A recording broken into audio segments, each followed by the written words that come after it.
The Mongol invasions were one of the most important and terrifying events in world history. In the early 13th century, a group of nomadic tribes from Central Asia rose from poverty and hardship to conquer a vast part of the known world. These people were called the Mongols. In less than 100 years, they created the largest land empire in human history, stretching from China in the east to Europe in the west.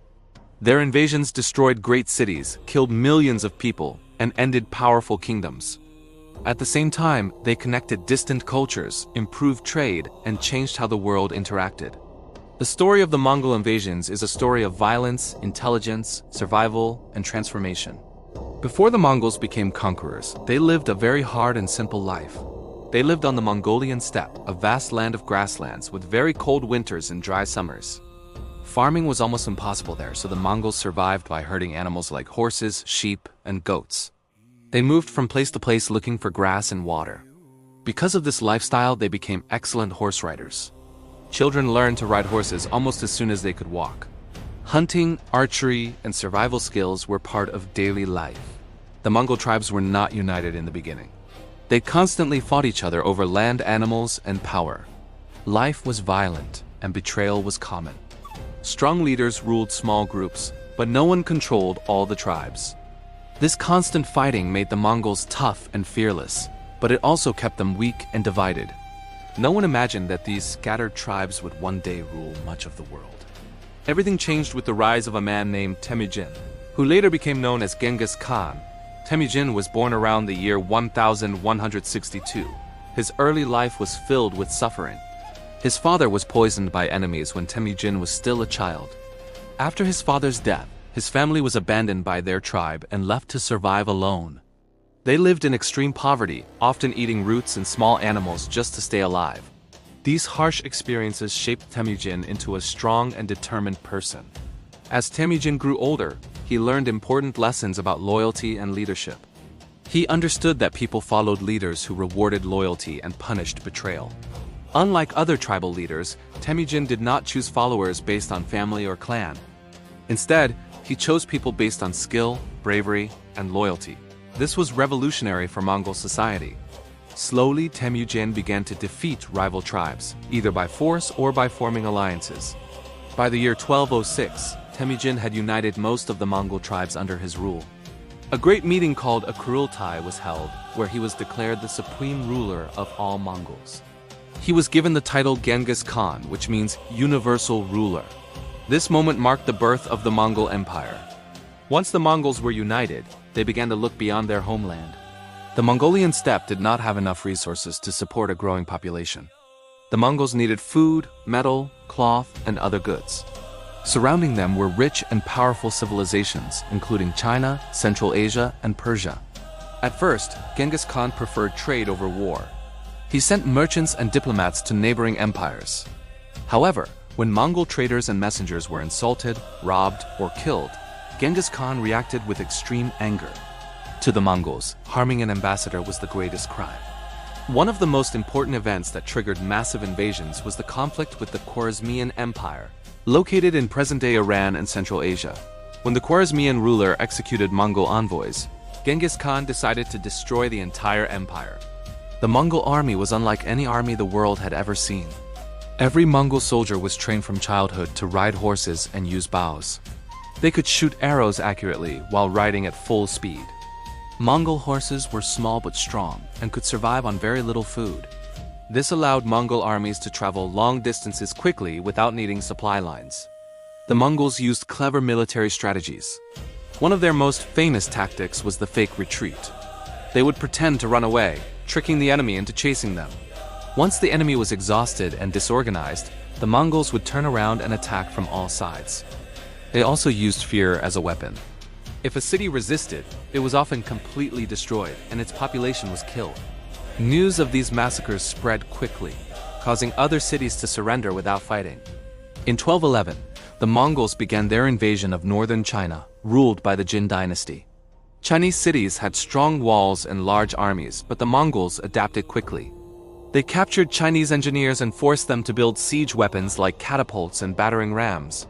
City after city fell to the Mongols. Beijing, known at the time as Zhengdu, was captured and heavily damaged. The war against China lasted many years and continued even after Genghis Khan's death. Eventually, under his grandson Kublai Khan, the Mongols defeated the Song dynasty in southern China. In 1271, Kublai Khan established the Yuan dynasty and ruled China as emperor. For the first time in history, all of China was ruled by a foreign power. One of the most brutal Mongol campaigns was the invasion of the Khwarezmian Empire, which began in 1219. Genghis Khan sent multiple armies into the region from different directions, confusing and overwhelming the enemy. Major cities like Bukhara, Samarkand, and Urgench were destroyed. Large parts of the population were killed, and entire regions were left empty. This invasion opened the path for Mongol expansion into the Middle East. After conquering Central Asia and Persia, the Mongols moved deeper into the Islamic world. In 1258, under the leadership of Hulagu Khan, they attacked Baghdad. At that time, Baghdad was one of the greatest cities in the world, famous for its libraries, scholars, and culture. The Mongols captured the city and destroyed it completely. Books were burned, scholars were killed, and the Abbasid Caliph was executed. This event shocked the Islamic world and marked the end of Baghdad as a major center of learning. The Mongols did not stop in Asia. They also invaded Europe in the 13th century. Mongol armies defeated Russian princes and destroyed cities like Kiev. They continued west into Poland and Hungary, where they defeated European knights with ease. European armies were slow and heavily armored, while Mongol soldiers were fast and flexible. Europe was saved not by military strength, but by chance. In 1241, the great Khan Gede, son of Genghis Khan, died suddenly. According to Mongol tradition, leaders had to return to Mongolia to choose a new ruler. As a result, the Mongol armies withdrew from Europe. If this had not happened, much of Europe might have been conquered. Genghis Khan himself died in 1227 during a campaign against the Tangut kingdom. The cause of his death remains unknown. Some say he fell from a horse, others say he was injured in battle. He asked to be buried secretly, and his grave has never been found. Even in death, Genghis Khan remained mysterious. After his death, the Mongol Empire did not collapse. Instead, it continued to expand under his sons and grandsons. Over time, the empire was divided into 4 major regions called Khanates. These were the Yuan dynasty in China, the Ilkhanate in Persia, the Chagatai Khanate in Central Asia, and the Golden Horde in Russia. Despite their reputation for destruction, the Mongols also brought a long period of peace known as the Pax Mongolica. Trade routes like the Silk Road became safer than ever before. Merchants, travelers, and scholars could move freely across Asia and Europe. Goods, ideas, and technologies spread between civilizations. Gunpowder, printing, and navigation tools traveled west, while art and science traveled east. One of the most famous travelers during this period was Marco Polo, who traveled from Europe to China and served in the court of Kublai Khan. His writings helped Europeans learn about Asia and inspired future explorers. Over time, the Mongol Empire began to weaken. The Mongols started to adopt the cultures and religions of the lands they ruled. They lost their nomadic lifestyle and military discipline. Internal conflicts between Mongol leaders increased. Deadly diseases, including the Black Death, spread along trade routes and killed millions. By the late 14th century, most Mongol Khanates had collapsed or been replaced by new powers. In China, the Yuan dynasty was overthrown by the Ming dynasty.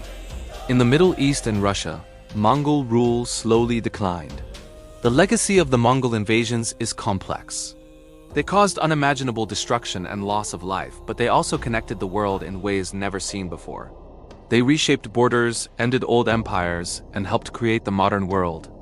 Genghis Khan is remembered as both a brutal conqueror and a brilliant leader. Today, millions of people around the world are believed to be descended from him. In conclusion, the Mongol invasions were not just a series of wars. They were a turning point in world history. From the harsh grasslands of Mongolia, the Mongols rose to dominate much of the world. Their story reminds us how power, ambition, and strategy can change the course of history forever.